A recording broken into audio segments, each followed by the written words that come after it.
nuestra última sesión de resiliencia urbana, utopia o realidad. Mi nombre es María Angélica Sotomayor, soy gerente de agua en África para el Banco Mundial y estoy con Alexandros. Thank you, Maria Angelica. Good morning, good afternoon, and good evening, everyone. My name is Alexandros Makarigakis. I am with UNESCO and the Secretariat of the Mega Cities Alliance for Water and Climate. And I am very glad to welcome you to today's last session of our seminar, along with my esteemed colleague, Maria Angelica Sotomayor of the World Bank. Today, we have an excellent session for you, following up the very first 2 days of the seminar.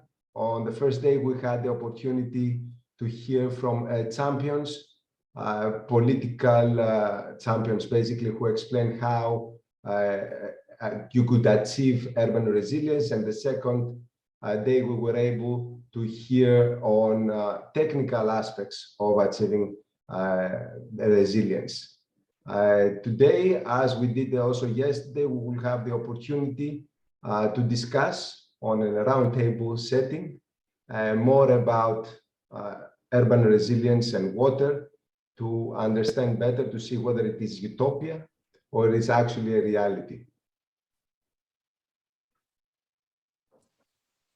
Y como no tenemos traducción simultánea, pero tenemos varios participantes que estarán en nuestra mesa redonda, y quiero también darles la bienvenida a las personas que se están conectando para la mesa redonda de Latinoamérica.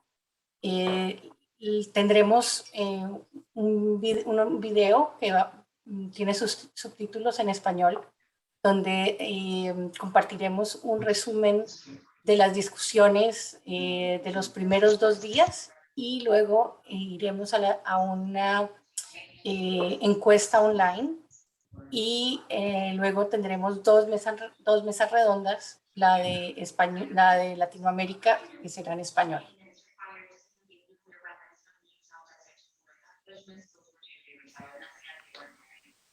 For all our participants, we have in front of us, you can see the agenda of the meeting. For today, following our welcoming remarks, we will see a video summarizing the key messages from the first 2 sessions, as I mentioned earlier. And then we will go on an online direct survey. Our colleagues will guide you on how to participate on this. And right after that, we will break out into 2 regional rooms, one for Africa and one for Latin America, where we will discuss a little bit more regional approaches and meanings to the urban water resilience. And we will get back after the breakout rooms to a plenary session and to discuss a little bit together the results. And we will close the meeting with an exit poll on lessons learned from the entirety of the seminar.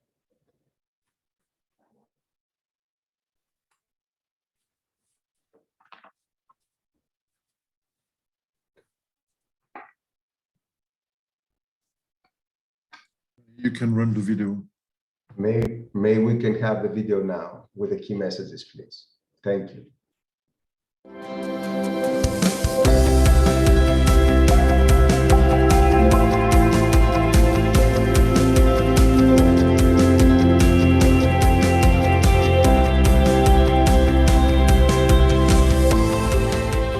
Water resilience attainable? I want to say that I believe it is. But isolated efforts are not enough. We must all do our bit. Urban water resilience. I would put it differently. I would say we must attain urban water resilience.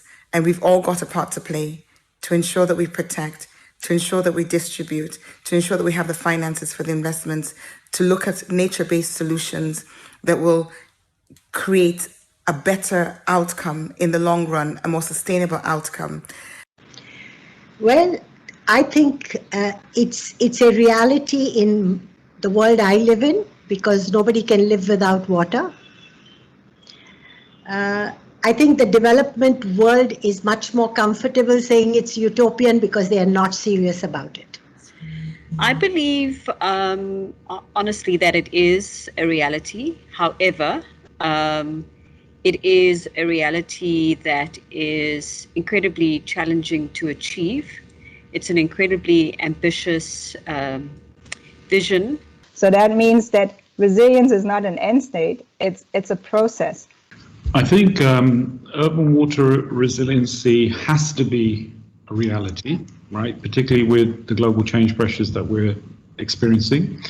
Currently, it's a dream, right? It's more of a utopia.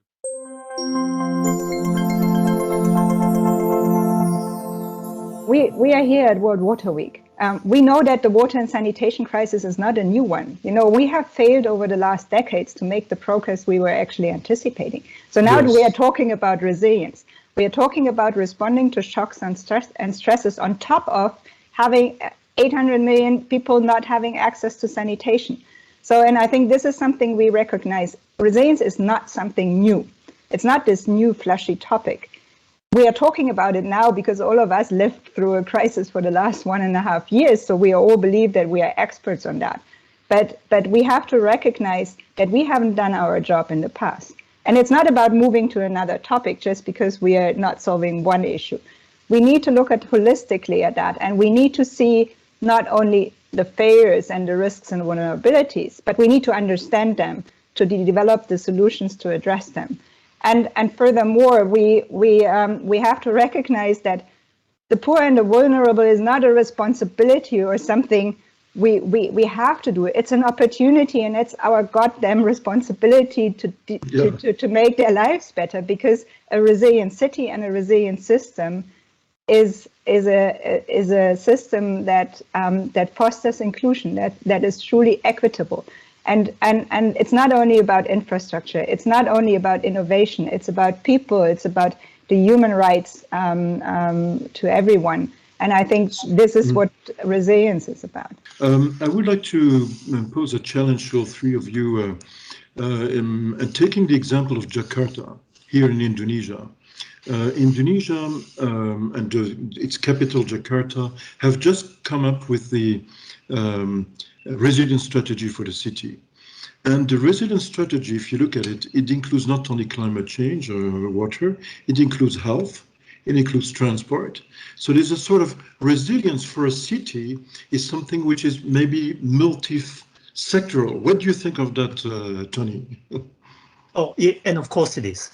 You know, I think that there is an emerging practice that we're involved in, which is sort of planetary health.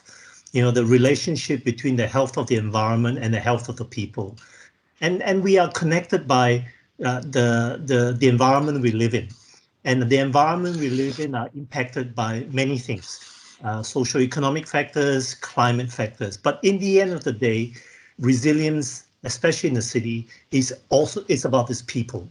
And while I've got this platform, I also want to really reflect on something that really touched me in some of the conversation, and that was about citizens' empowerment and how that is so important in influencing change.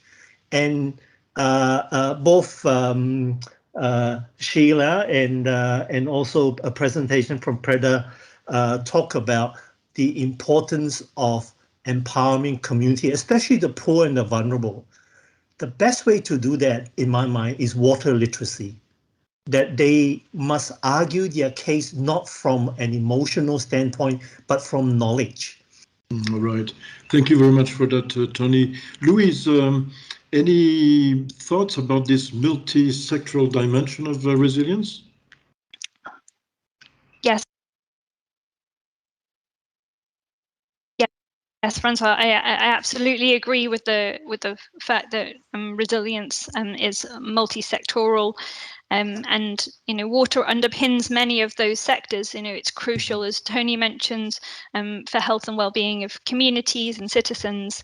It's crucial for culture in many parts of the world. It's crucial for economic growth and stability. So it really is something that underpins all of those elements. And I think building on that, the environment is something that we're so reliant on for our water. And I think that really underscores the importance of environmental resilience and the need to protect our catchments. Yes, great. Thanks a lot to bring this watershed dimension as well. Joep, what would you say on this multi-sectoral dimension of resilience?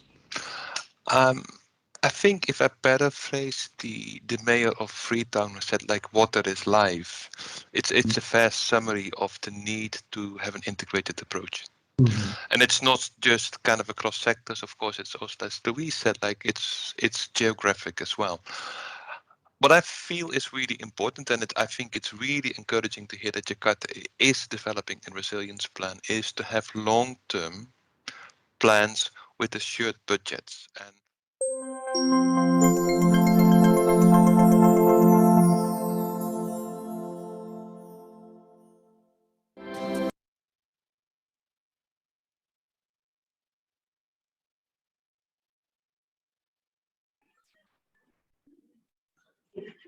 now, everybody, we would like all the participants and the speakers to use your cell phone or your laptop to join this survey, this Mentimeter survey. So to join this Mentimeter survey, you will need to go to your browser in your internet in your cell phone, go to your internet browser and then type in the browser www.menti.com, and then please key in or enter the code 557-2424, and then you can answer the survey.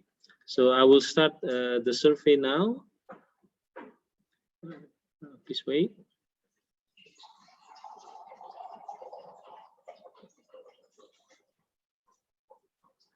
Yeah. So everybody, you can go to www.menti.com and enter the code 5557-2424 using your cell phone or using your internet browser on your laptop, please.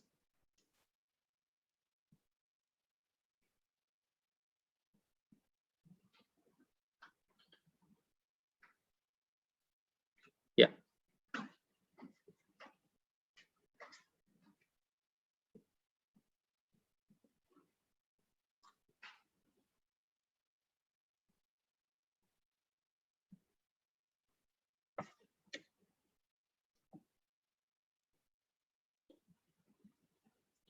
Yeah, so we have the first question.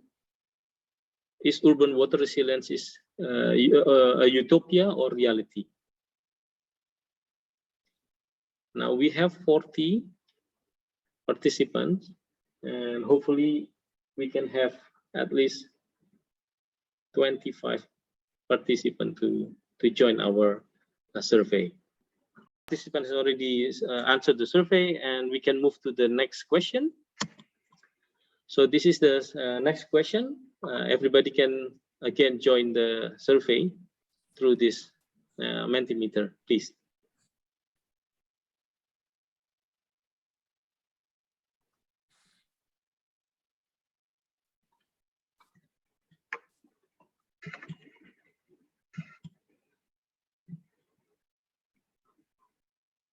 Fanny, can you go to the next screen with the other question? Oh yeah, please wait. I think there is a bit, I don't know what happened. I'm sorry about this.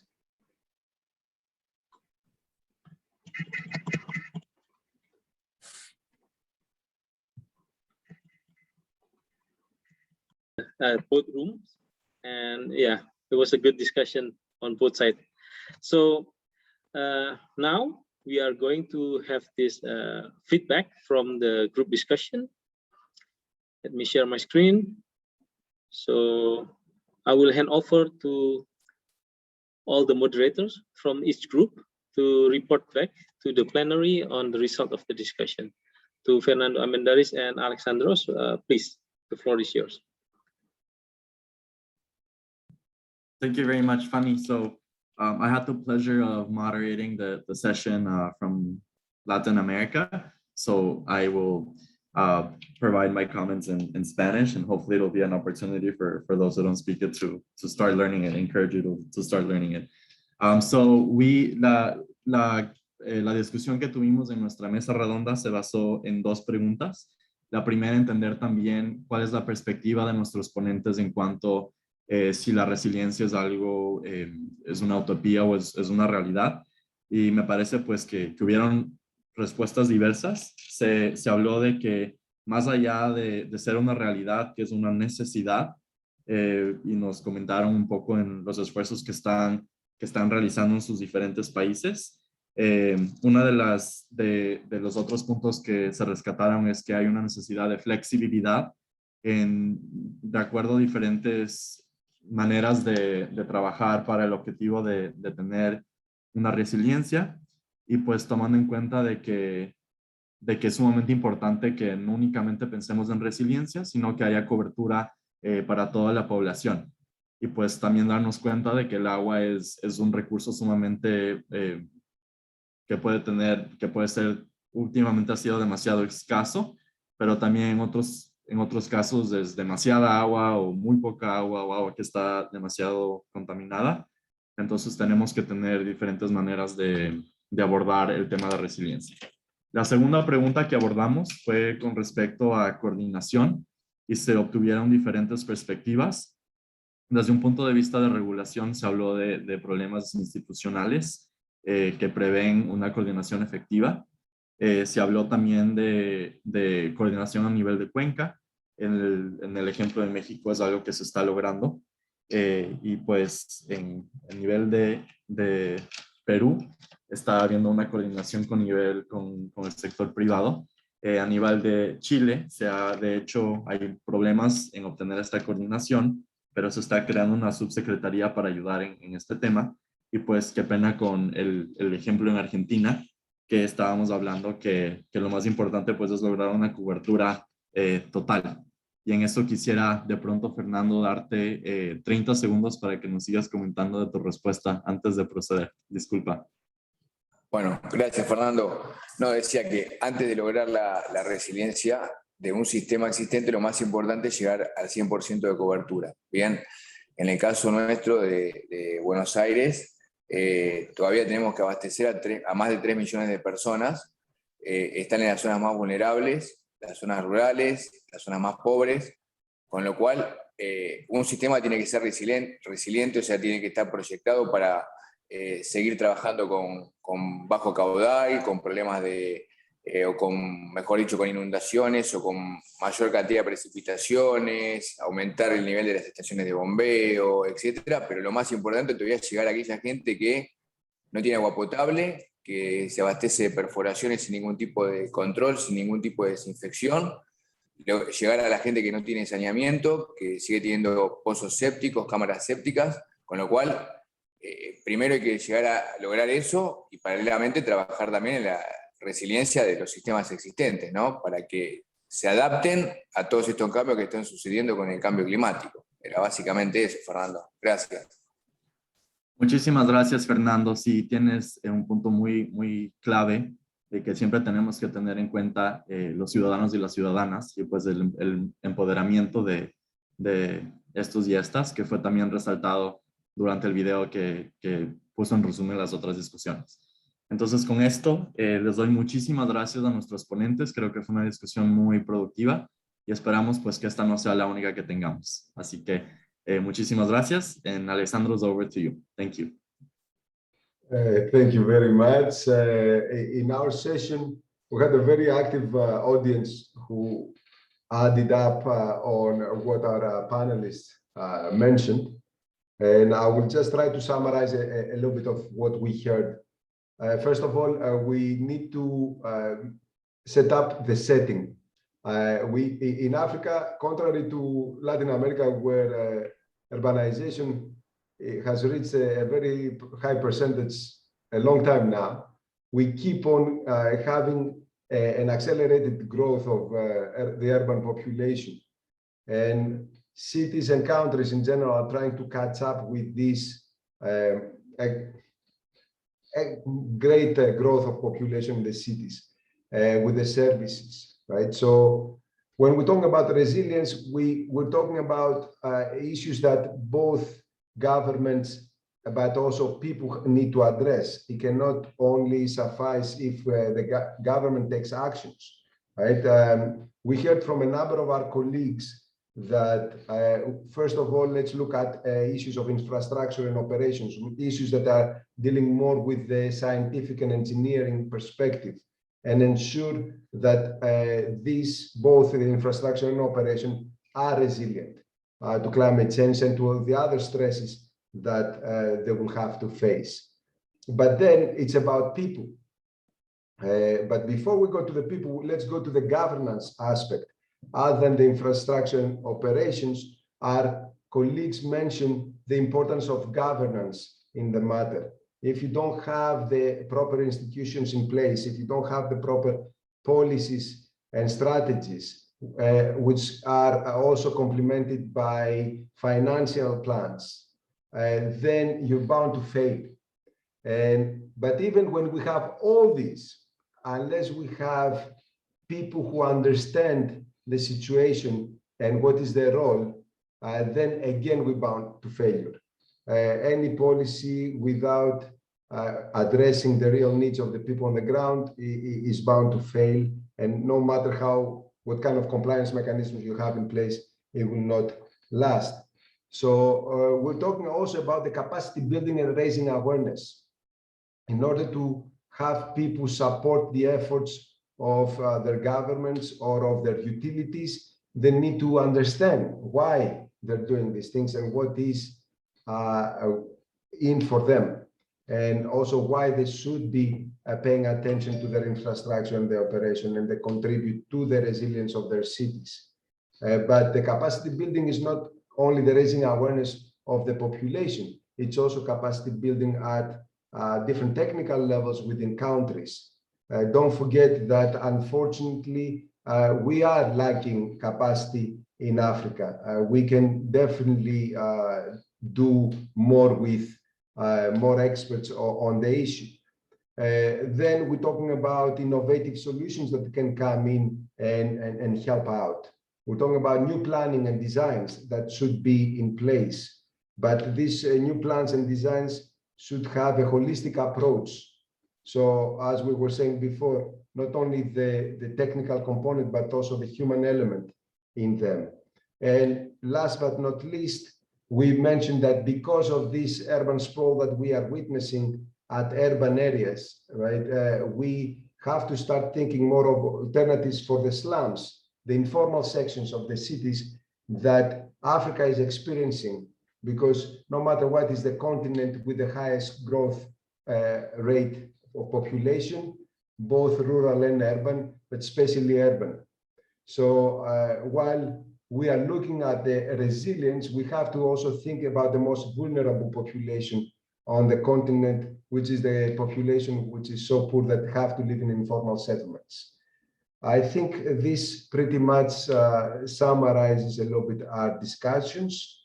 And I would like to invite, if any of the panelists thinks that I missed something, or Francois, who was a great help in provoking our session with questions on whether we should be basic services first or resilience first. Yes, just very quickly, Alexander, was excellent feedback, and also Fernando, muchísimas gracias. Look, we have only 10 minutes left, so probably would be good to, unless we don't see any hand risen, so we could go on, because we still need to do, hopefully this time, the exit poll that works. We want to have the opinion of everybody and saying, what did you learn from this whole event?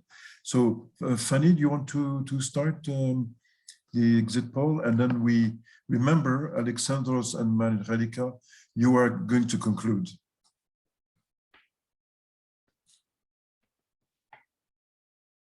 Yeah, so everybody, thank you for the report, for the feedback. Now we are going to join the survey again, so please join us by using your phone or your laptop.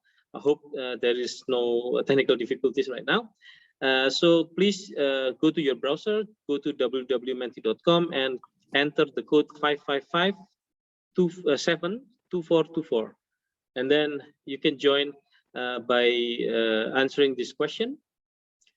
Some of the participants has already mentioned, submit their answer. So please join us.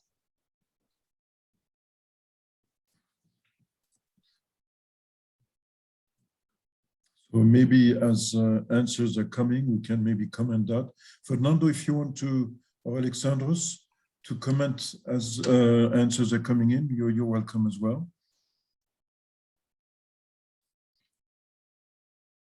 So just to give it a start, we have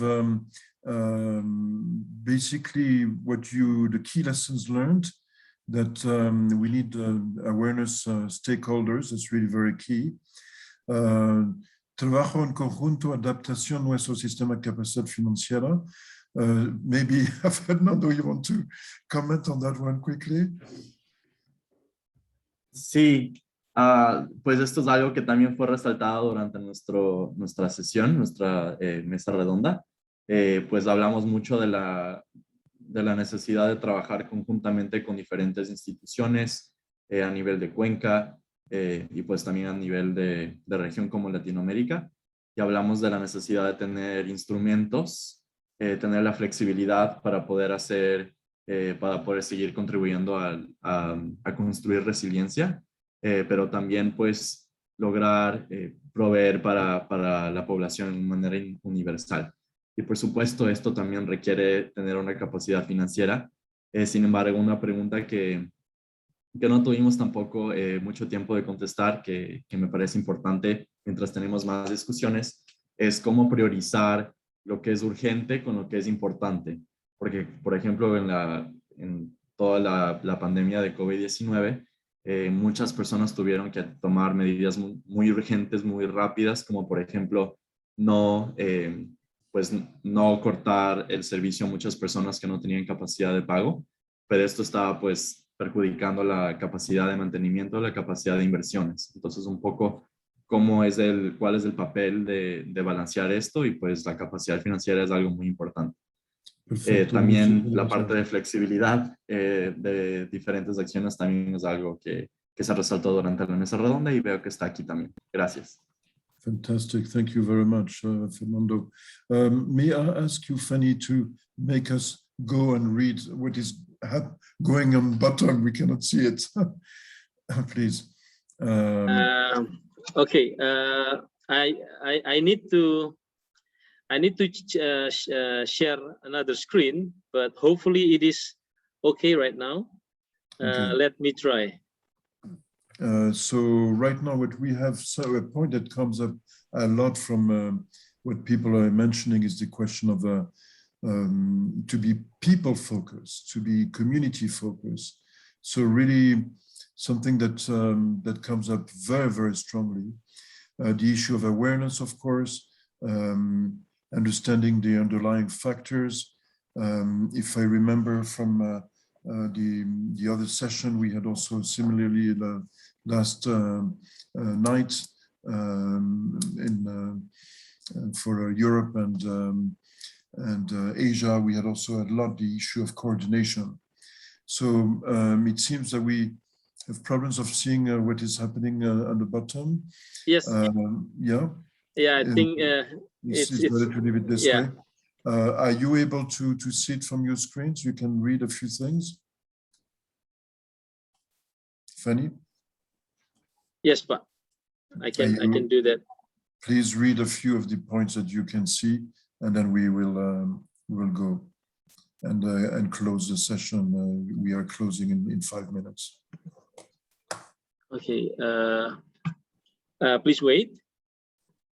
So maybe in the meantime, María Angélica. François, disculpa, François, ¿puedo mencionar solo algo más que es muy importante que se resaltó en el chat? Sí, por favor. Gracias. Sí, ahorita veo que pues Carlos nos acaba de recordar que, y esto fue mencionado durante la sesión, que el presupuesto y la inversión en investigación y desarrollo es sumamente bajo en comparación a otros países como por ejemplo Suecia.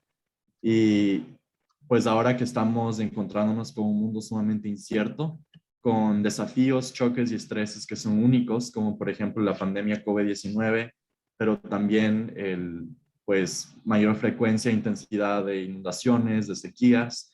Esto requiere también invertir correctamente en investigación y desarrollo. Entonces, en términos de capacidad financiera, creo que es importante resaltar lo que Carlos pues ha puesto en el chat. Gracias, François. Thank you very much for that. And we can really see indeed the points that were mentioned by you, Alexandros, in your report that are coming up with our audience. They're making the point, they're stressing the point of governance. And maybe, Fanny, can you just go down rapidly so that we see governance, we see increased coverage and in hand with resilience. So not completely out of focus, Alexandros, with my question to your group. And then Reforzan. So yes, we have reality. It has to be a reality, but we need to indeed have an holistic approach. Maybe with these wise words, we can see the creation of an enabling environment as really key as well. So thank you very much, all the participants that have been contributing to your thoughts there with the lessons learned. We're going to be using this for a report. And right now we have only a few minutes left for you, Alexandros, and for you, María Angélica, to really give a few words. And if you want to call on Fernando or myself, you're most welcome. So María Angélica, the floor is yours together with Alexandros, and we are going to close right after this. Hey, thank you. Thank you so much to everyone. Voy a hacer mis comentarios en español. Bueno, ha sido una interesante semana. Tuvimos 3 sesiones. Tuvimos la oportunidad de escuchar de los que llamamos campeones a nivel mundial, global. Tuvimos gerentes de empresas, tuvimos representantes de gobiernos locales, y creo que lo que nos deja, y luego tuvimos la oportunidad de tener la discusión en las mesas redondas. Creo que yo salgo muy entusiasmada de ver el interés en el tema, la importancia de buscar la resiliencia, entendiendo que tenemos muchísimas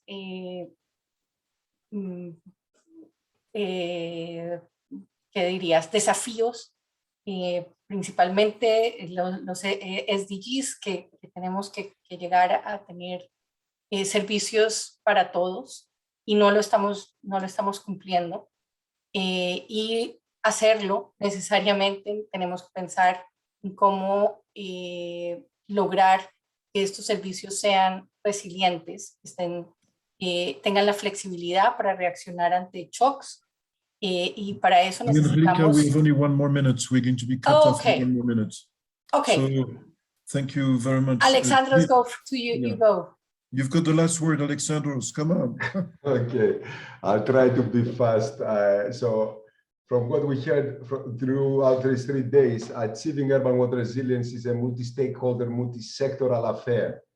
As such, governance has to be thought well, because we're not even talking about the governance of one sector, which is already a big deal. Now we're talking about multi-sectoral.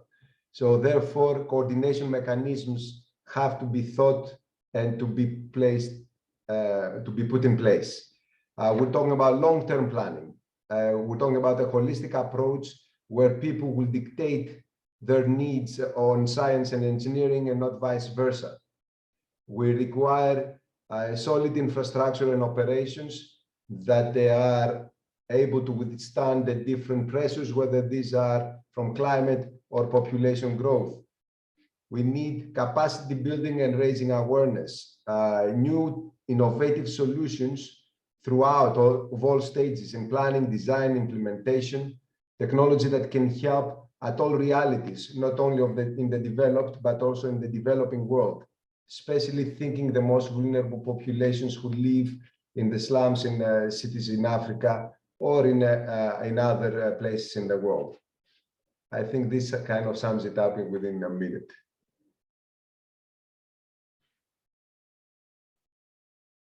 Maria Angelica, we just got from the main room that there's still a few minutes left. So please, if you want to go on, sorry, we still have a few minutes that were granted by the operators. Thank you. Ok. No, bueno, la verdad ya para concluir, no es algo que vamos a lograr desde el sector de agua solamente. Necesitamos trabajar con los reguladores, con la población, con las comunidades, continuar creando conciencia de la importancia y en los planes y en la implementación de ellos, tener en cuenta que no solamente tenemos que llegar al alcanzar coberturas universales, sino hacerlo de una manera que pueda resistir a los cambios que estamos viendo de inundaciones, sequías y otros desastres. Entonces, creo que ha sido muy interesante y quedamos comprometidos a seguir trabajando. Y finalmente quiero agradecer a los que nos ayudaron a poner este panel y los anteriores. Thanks to François, thanks to Alexandros, and thanks to all the colleagues who made this possible. It was a pleasure to work with you in this seminar. Thank you very much, Maria Angelica. And we do have indeed, we need to thank also a lot of people that came through all the 4 sessions. We had more than 50 invitees. So that was really quite a challenging moment. And thank you so much for everyone all around the world here that have been following us. And we just hope that now resilience is going to be part of the story you're going to be fighting for. And I remember Fernando Calatroni, which you mentioned, that the issue of coverage is still a key issue to consider and not to forget. And we do need also to work on this one. So thank you very much, everyone. We're going to be closing the session, and bye-bye, and take care of yourself. Bye-bye. Thank you. Bye, everyone. Thank you very much for your active participation. It was fun. Thank you for everything. Goodbye. Thank you. Bye. Thank you. Thank you. Thank you, Felicia.